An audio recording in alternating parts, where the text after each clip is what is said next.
Akhirnya Jokowi akan kalah. Ini buktinya. Yakin angket bisa berjalan? Kalau buat saya masih punya keyakinan ya, dan itu memang wajib untuk dilakukan. Wajib dilakukan? Ya, karena ini pertama kalinya dalam sejarah ya, ini yang menjadi peserta pemilu itu bukan cuma partai politik, tapi juga presiden, gitu kan? Dan yang sibuk dalam bermain-main politik itu bukan partai politik, tapi lagi-lagi presiden. Ya. Kenapa demikian? Karena kebetulan anaknya menjadi calon wakil presiden. Ya. Anda lihat kalau tadi yang dikatakan oleh Bung Masinton tentang kasus MK ya, itu juga gara-gara anaknya ada di situ mau maju. Ya. Kemudian bagaimana dengan bansos ya? Itu kalau kemudian tadi Bung teman kita dari Golkar ya, mengatakan bahwa yang dapat bansos itu tiga-tiganya. Memang tiga-tiganya, tapi dengan bisikan pilih paslon nomor 2, kalau pilihan pilek terserah. Itu ada ya. Ini juga harus dilihat. Kemudian dari anggarannya ya. Bansos itu berapa anggaran yang dikeluarkan? Yang tadi Bung Wansito mengatakan bahwa 3 kali dirapel dalam 1 kali itu kan 600.000 ya. Itu teman-teman calon anggota legislatif itu nggak bakalan menang itu untuk melawan amplop yang besarnya itu cukup besar ya. Kemudian dari segi penggunaan aparat ya, itu sangat masif ya.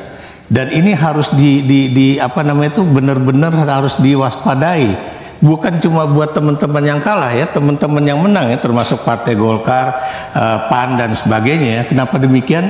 Kalau ini menjadi presiden yang buruk, kemudian berlanjut pada pemilu yang akan datang, pemilu yang akan datang lagi, bagaimana masa depan demokrasi kita? Dan ini, Anda juga harus ingat ya, ini adalah pemilu yang ke-6 kalau nggak salah ya, dalam era reformasi ya. Dan tapi Anda tahu bahwa penggunaan politik uang yang bukan cuma menggunakan uang dari kantong masing-masing caleg, tapi uang yang berasal dari APBN itu benar-benar buat saya itu luar biasa. Luar biasa. Makanya kemudian yang saya katakan ini adalah seakan-akan ini adalah pemerintah melawan partai-partai politik. Pemerintah melawan partai-partai politik. Ya. Muhammad Kodari. Jadi kalau Anda lihat sampai sekarang, apakah memang angket itu memang gertakan gitu sebagai alat meningkatkan bargaining position atau seperti apa, dan yakin bisa terjadi? Kalau buat 01 khususnya Bang Bang Taslim ini memang kayaknya gertakan sih gitu ya. Buat 03 PDI Perjuangan mungkin agak serius. Agak serius. Ya, masalahnya kan untuk 01 ini bergerak, PKS, Nasdem, PKB untuk bergerak, PDI-nya harus bergerak duluan. Nah, problemnya adalah lepas dari bisa begitu banyak jawaban ya terhadap apa yang disampaikan oleh Bang Masinton dan Bang Ikrar, sebetulnya menurut saya ada banyak kendala yang tidak sepenuhnya kasat mata untuk PDI Perjuangan melanjutkan proses ini. Apa itu? Misalnya pertama, PDI Perjuangan kan partai asalnya Pak Jokowi. Kalau misalnya ini diproses, lalu kemudian katakanlah sesuatu yang buruk terjadi, ya tentu ada image PDI Perjuangan juga yang jadi taruhan di situ. Itu pertama. Yang kedua kan kalau misalnya ini bergerak, lalu misalnya menteri-menteri PDI Perjuangan ditarik dari kabinet, itu kan juga nggak mudah karena PDI Perjuangan menterinya banyak sekali di kabinet kali ini saya hitung. Mungkin perwakilan partai paling banyak di era reformasi adalah kali ini. Yang punya KTA PDI Perjuangan saja kalau nggak salah 7. Belum yang endorsement langsung dari Teguh Umar gitu. Ya anggaplah tambah 3 lagi, sudah 10 kan begitu. Belum lagi di antara 10 atau nanti saya tambah 10 tambah 1. Nah yang 1 ini sangat penting sekali gitu ya. Dan ini nggak mungkin diputus gitu loh, karena justru yang 1 ini 10 plus 1 ini yang justru menjadi pengikat antara Pak Jokowi dengan Ibu Mega yang sangat kuat sekali. Siapa tuh? Hah? Maksudnya ya biar kolom komentar, kalau TV nggak ada kolom komentar. Gitu. Jadi yang 1 ini yang kuat sekali. Kalau 10 ini ditarik, maka yang 1 ini pasti dilepas. Dan kalau itu kayaknya terlalu sayang untuk dilepas. Kemudian bicara soal gini, ini kan itu kan belum selesai. Untuk sementara kita asumsikan PDI Perjuangan ini nomor 1 dan dapat kursi DPR kan begitu kan? Ketua DPR. Ketua DPR, dapat ketua DPR. Nah, tetapi kalau hak angket ini berjalan, kan bisa saja nanti tiba-tiba undang-undang MP3 berubah kan? Iya kan begitu kan? Sudah pernah ada presidennya kan di situ kan? Dan tiba-tiba ketua itu tidak harus tidak otomatis yang kursi terbanyak. Nah, itu kan suatu resiko politik tersendiri juga. Nah, pada hari ini mau undang-undangnya sama mau undang-undangnya diubah, menurut saya calon ketua DPR dari PDI Perjuangan itu tetap Mbak Puan, pasti Mbak Puan gitu. Nah, yang terakhir, yang paling penting adalah hemat saya dari 128 anggota DPR sekarang ini paling nggak 70%, 75% itu pasukannya Mbak Puan, dan Mbak Puan itu adalah penjaganya Pak Jokowi dan Mas Gibran di dalam PDI Perjuangan. Bagaimana Anda mau menerobos seseorang yang punya mengendalikan atau punya pendukung 75% dari total anggota DPR? Dewan Kolonel akan tampil lagi di sini, gitu. Yang selama ini dia nggak tampil lagi Dewan Kolonel. Jadi di antara Pak Jokowi ya, dan hak angket itu ada Dewan Kolonel dan Mbak Puan Maharani. Itu dia.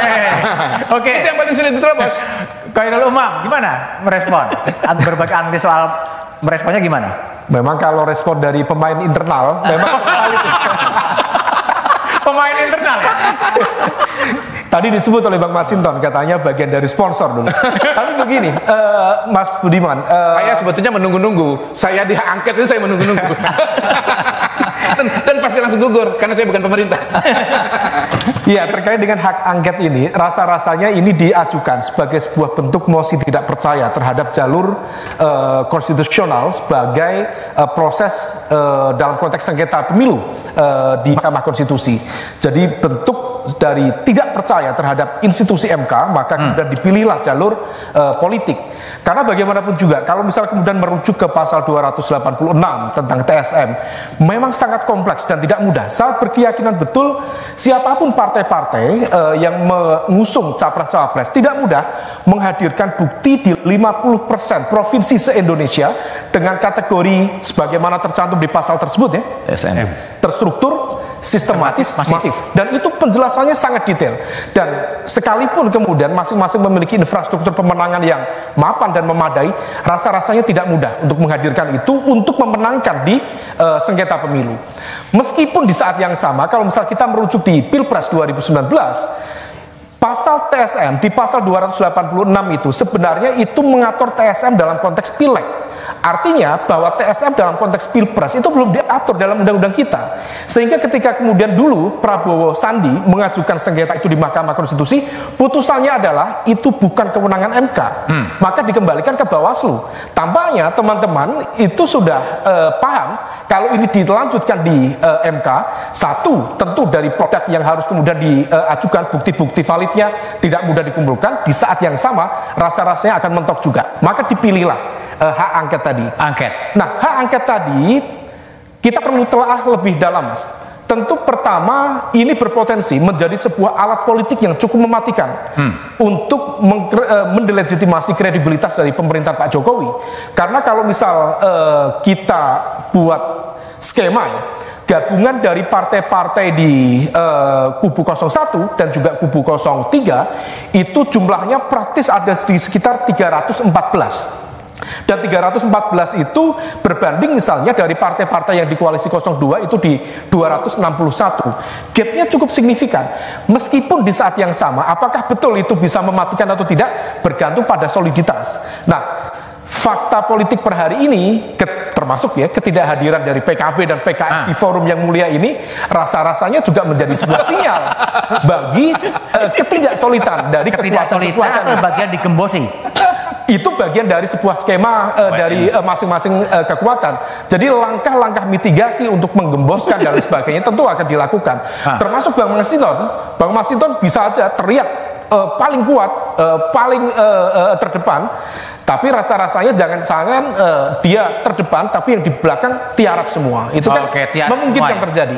Nah, oleh karena itu kalau misal kemudian dinamikanya seperti itu, maka besar kemungkinan rasa-rasanya ini hanya akan menjadi alat untuk melakukan bargaining position di hadapan oleh partai-parti politik, terutama di kubu 01 dan juga kubu 03 yang tidak siap berhadapan-hadapan dengan kekuasaan, juga tidak dididik dan di-training untuk kuasa dari kekuasaan, sehingga kemudian mereka tentu harus bernegosiasi dan berkompromi secara kepentingan dengan kekuasaan yang untuk dapat apa? Negosiasinya cukup panjang, bukan hanya sekedar logistik, bukan hanya sekedar jabatan menteri, tetapi juga menjaga soliditas internal. Karena praktis dalam konteks dinamika politik di Indonesia, risiko berada di luar kekuasaan itu tidak mudah. Kalau misal kita cermati yang memiliki gen kekuatan oposisi yang cukup genuin, salah satunya PDIP. Itu pun juga PDIP bukan tidak bisa per hari ini kita lihat sebagai entitas tunggal. Ada faksi-faksi yang cukup kuat di PDIP. Ya salah satunya Dewan Kolonel tadi. Makin banyak rakyat yang akan lawan Jokowi.